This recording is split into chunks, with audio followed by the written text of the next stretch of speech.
ជំរាបសួរពុកម៉ែបងប្អូនទាំងអស់គ្នាគណៈពេលនេះនាវេលាថ្ងៃទី25ខែតុលាឆ្នាំ2025នេះប្រតិភូក៏ដូចជាថ្នាក់ដឹកនាំនៃប្រទេសនីមួយៗជុំវិញអាស៊ានយើងហ្នឹងគឺកំពុងតែធ្វើដំណើរទៅកាន់ទីក្រុងកូឡាឡាំពួរប្រទេសម៉ាឡេស៊ីដើម្បីចូលរួមនៅក្នុងការប្រជុំអាស៊ានប៉ុន្តែកាលពីយប់មិញនេះម្ចាស់ក្សត្រីនៃព្រះរាជាណាចក្រថៃបានចូលទីវង្គតដូច្នេះហើយព្រឹត្តិកម្មមួយនេះបានធ្វើឲ្យអាក់ខាននៃដំណើររបស់លោកអនុទានឆានវីរគុលដែលជានាយករដ្ឋមន្ត្រីនៃប្រទេសថៃក្នុងការធ្វើដំណើរទៅចូលរួមកិច្ចប្រជុំអាស៊ាននៅប្រទេសម៉ាឡេស៊ីក៏ដូចជាអាក់ខានខ្លះពាក់ព័ន្ធទៅនឹងការចុះកិច្ចព្រមព្រៀងសន្តិភាពជាមួយនឹងកម្ពុជាយើងហើយនៅក្នុងនេះដែរខ្ញុំឃើញថាមានប្រតិកម្មខ្លាំងមែនទែនពីសំណាក់ប្រជាជនខ្មែរយើងមួយចំនួនដោយសារតែពួកគាត់បារម្ភខ្លាំងថាការអាក់ខានក៏ដូចជារាំងស្ទះមួយចំនួនដែលបណ្ដាលមកព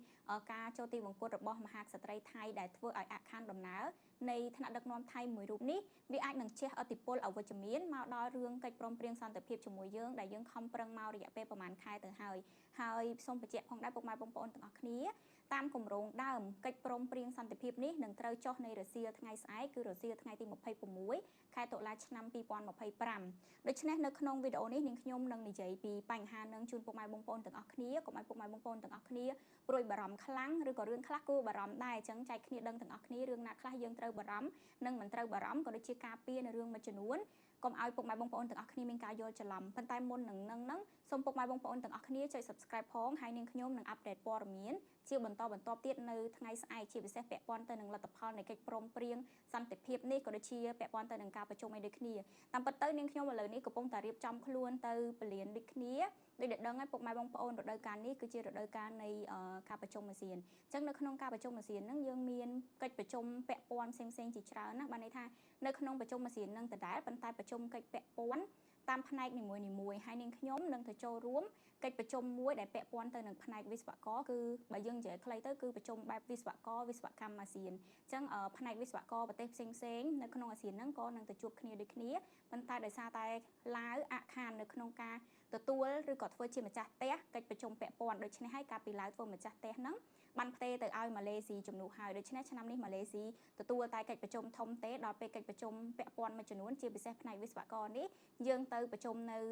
ហ្វីលីពីនមុនហើយឆ្នាំក្រោយទៅគេប្រជុំអាស៊ានហ្នឹងទៅហ្វីលីពីនបន្តទៀតចឹងទៅចឹងពុកម៉ែបងប្អូនទាំងអស់គ្នាត្រឡប់មកកាន់ព័ត៌មានរបស់យើងវិញនាយករដ្ឋមន្ត្រីថៃអនុទានគឺគាត់នឹងទៅចូលរួមកិច្ចប្រជុំអាស៊ានដដែលដោយគ្រាន់តែគាត់ទៅយឺតមួយថ្ងៃប៉ុណ្ណោះដែលអាចនឹងខកខានពិធីបើកផ្លូវការនិងកិច្ចប្រជុំមួយចំនួនដើម្បីដឹកនាំប្រជុំរៀបចំពិធីបុណ្យសពម្ដាយរបស់ព្រះមហាក្សត្រថៃក៏យើងហៅថាព្រះមហាក្សត្រីអញ្ចឹងទៅដែលទៅតែសោយទីវង្គតជាមួយគ្នានេះដែរគឺសម្រាប់កិច្ចព្រមព្រៀងសន្តិភាពដែលក្រុងនឹងធ្វើនៅរសៀលថ្ងៃទី26ខែតុលាឆ្នាំ2025ខាងមុខនេះគឺភាគីថៃបានដាក់សំណើមួយទៅកាន់សហរដ្ឋអាមេរិកទី1បើសិនជានិយាយឲ្យខ្លីថាបើសិនជាអាមេរិកអាចសេរីម៉ោងបានអាច delay ឬមួយក៏ផ្លាស់ប្ដូរម៉ោងបានដោយសារតែលោកអនុទាននេះគាត់ទៅយឺតមួយថ្ងៃអញ្ចឹងបើអាមេរិកចាំបានគឺគាត់នឹងបានទៅចូលរួមការចុះកិច្ចសន្យាកិច្ចព្រមព្រៀងមួយហ្នឹងហើយបើសិនជាអាមេរិកនឹងចាំអត់បានទេនៅតែត្រូវធ្វើឡើងនៅថ្ងៃដដែលដែលបានគម្រោងទុកចឹងគាត់អត់បានមកចូលរួមទេដោយសារតែគាត់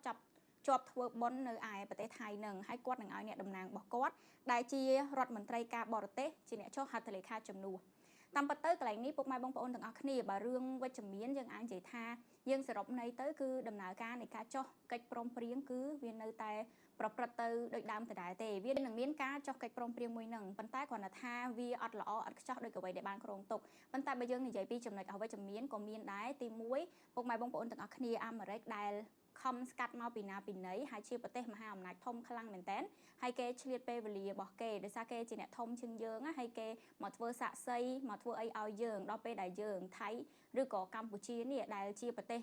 សុំឲ្យគេជួយហើយឥឡូវថៃធ្វើបែបហ្នឹងវាប្រៀបដូចជា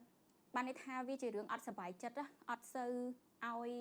យនៃទៅគេអត់សូវឲ្យភាពសំខាន់នឹងទៅគេវាដូចជាការដែលមើងងាយអត់សូវឲ្យតម្លៃគេចឹងអញ្ចឹងធម្មតាទេលោកដូណាល់ត្រាំគឺគាត់ត្រូវការនៅមុខមាត់នៅកិត្តិយសអញ្ចឹងការធ្វើបែបហ្នឹងវាប្រៀបដូចជាអត់សូវផ្ដល់កិត្តិយសពេញលេញទៅឲ្យសហរដ្ឋអាមេរិកក៏ដូចជាលោកដូណាល់ត្រាំទេអញ្ចឹងកន្លែងហ្នឹងដែរវាអាចថាលោកដូណាល់ត្រាំអាចនឹងមានការដែលមិនពេញចិត្តអាចគាត់ចេញទៅមុនអីចឹងទៅគាត់អាចយល់លេសថាបញ្ញាប់ទៅជប៉ុនទៅត្រួតពិនិត្យទៅពិភាក្សាទៅអីចឹងទៅអញ្ចឹងគាត់អាចនឹងទៅមុនអញ្ចឹងអាហ្នឹងវាអាចមានបញ្ហានៅត្រង់ហ្នឹងដែរប៉ុន្តែបើសិនជាអាមេរិកគាត់គិតថាគាត់ជ្រុលតាមកហើយបើសិនជាគាត់អត់ប្រកាន់អញ្ចឹងទៅអានឹងវាអាច ប្រព្រឹត្តទៅនៅដោយរលូនឬក៏ដោយ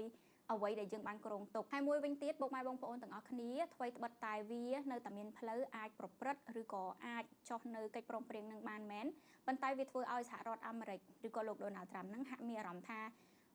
បើនិយាយភាសាសាមញ្ញនិយាយភាសាយើងទូទៅថាមិនដឹងជាស្អីពីអ្នកនឹងរបៀបថា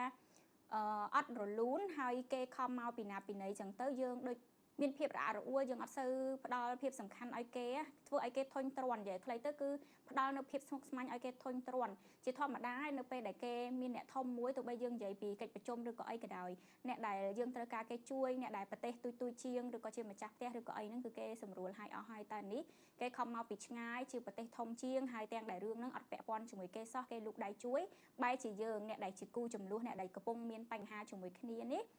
ទៅជាអ្នកដែលរទេតរតូតធ្វើឲ្យរឿងទាំងអស់ហ្នឹងវាអត់រលូនទៅវិញអញ្ចឹងបើចំពោះប្រធានបទទី1របស់យើងនេះគឺមានប៉ុណ្ណឹងពុកម៉ែបងប្អូនទាំងអស់គ្នាដែលបានន័យថាកិច្ចប្រជុំក៏ដូចជាការចុះកិច្ចព្រមព្រៀងហ្នឹងវានៅតែប្រព្រឹត្តទៅនៅឡើយទេអត់ទាន់បាន cancel ទាំងស្រុងទេគឺយឺតតែលោកអនុទាននោះទេមួយវិញទៀតភ្ជាប់ជាមួយនឹងប្រធានបទហ្នឹងដូចគ្នាគឺនាងខ្ញុំសនំពរឲ្យប្រជាជនខ្មែរគ្រប់រូបកុំយកការដែលចូលទីវង្គតរបស់មហាក្សត្រីគេហ្នឹងយកមកលេងសើចមកសើចសប្បាយឬក៏របៀបថាយើងឌឺដងផ្លែផ្កាអានឹងគឺជាទង្វើដែលបង្ហាញថាយើងអត់ថ្លៃថ្នូរយើងអត់មនុស្សធម៌យើងបើសិនជាយើងមិនបានចូលរួមរំលែកទុកអីទេក៏ឲ្យទៅពុកម៉ែបងប្អូនប៉ុន្តែយើងអត់ត្រូវទៅចូលរួមសប្បាយទៅចូលរួមសើចចំអកទៅកាន់គេទេការកើតចាស់ឈឺស្ដាប់ហ្នឹងវាជារឿងធម្មតាវាគឺជារឿងរបស់ធម្មជាតិហើយទោះបីជាយ៉ាងណាគេក៏ជាម្ចាស់ក្សត្រីនៃប្រទេសមួយដែលមនុស្សទូទាំងប្រទេសហ្នឹងគោរពហើយមនុស្សទូទាំងប្រទេសវាមិនមែនថាអាក្រក់ទាំងអស់ទេអញ្ចឹងវាជារឿងមួយដែលអត់ត្រូវទេនាងខ្ញុំសូមសនំពរខ្លាំងមែនតើតែម្ដងកុំយករឿងទាំងអស់ហ្នឹងមកលេងសើចអញ្ចឹងជាតិឱកាសនេះដោយសារតែយើងនិយាយពាក់ព័ន្ធទៅនឹងលោក Donald Trump ហើយនាងខ្ញុំសូមបន្ថែមព័ត៌មានតិចទៀតឲ្យពុកម៉ែបងប្អូនគឺលោកប្រធានាធិបតីនៃសហរដ្ឋអាមេរិកលោក Donald Trump នេះគឺគាត់មកទស្សនកិច្ចក៏ដូចជាមកចូលរួមនៅក្នុងការដែលធ្វើជាសាក្សីចុះកិច្ចព្រមព្រៀងសន្តិភាពរវាងកម្ពុជានិងថៃនៅឯម៉ាឡេស៊ីហ្នឹងគឺគាត់មកតែមួយថ្ងៃទេអញ្ចឹងថ្ងៃទី27ហ្នឹងតាម schedule ឬក៏ការវិភាគរបស់គាត់ហ្នឹងគឺគាត់ត្រូវទៅប្រទេសជប៉ុនហើយទៅជប៉ុនហ្នឹងរយៈពេល3ថ្ងៃនៅក្នុងការជួបពិភាក្សារឿងការងារអីគាត់ចឹងទៅហើយតបមកទៀតគឺគាត់នឹងទៅប្រទេសកូរ៉េខាងត្បូងហើយក៏នឹងមាន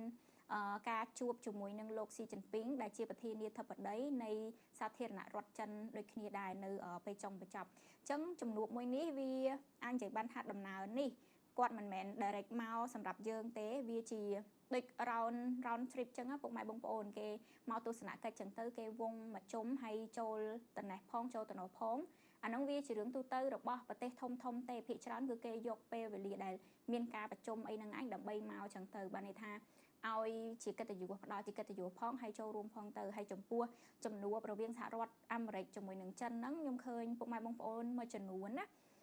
និយាយទៅធម្មតាឯនៅក្នុងប្រទេសយើងក៏ដោយនៅកន្លែងណាក៏ដោយពាក់ព័ន្ធជាមួយនឹងចិនឬក៏រុស្ស៊ីជាមួយនឹងអាមេរិកពីរហ្នឹងតែងតែមានអ្នកគ្រប់គ្រងរៀងខ្លួនមានអ្នកខ្លះក៏គាត់គ្រប់គ្រងខាងកុម្មុយនីសគ្រប់គ្រងខាងនយោបាយចិនស្រឡាញ់ចិនចឹងទៅអត់ចូលចិត្តអាមេរិកហើយអ្នកខ្លះដែលគាត់សេរីនិយមចឹងទៅក៏គាត់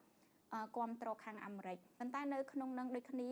អ្នកមួយចំនួនដែលគាត់គ្រប់គ្រងមែនប៉ុន្តែគាត់អត់សូវយល់ទេគឺគាត់ប្រទីងបន្ទងគ្នាគាត់អ្នកខ្លះដែលគាត់ស្រឡាញ់ចិនហ្នឹងគឺគាត់ថាសហរដ្ឋអាមេរិកហ្នឹងសុំជួបចិនអីអញ្ចឹងណាហើយអ្នកខ្លះទៀតក៏គាត់ថាចិនហ្នឹងសុំជួបអីចឹងទៅចំពោះចំណុចនេះអញនិយាយបានថាអញ្ចឹងពុកម៉ែបងប្អូនរាល់ថ្ងៃនេះសហរដ្ឋអាមេរិកនៅតែជាមហាអំណាចធំជាងគេនៅក្នុងពិភពលោកចិន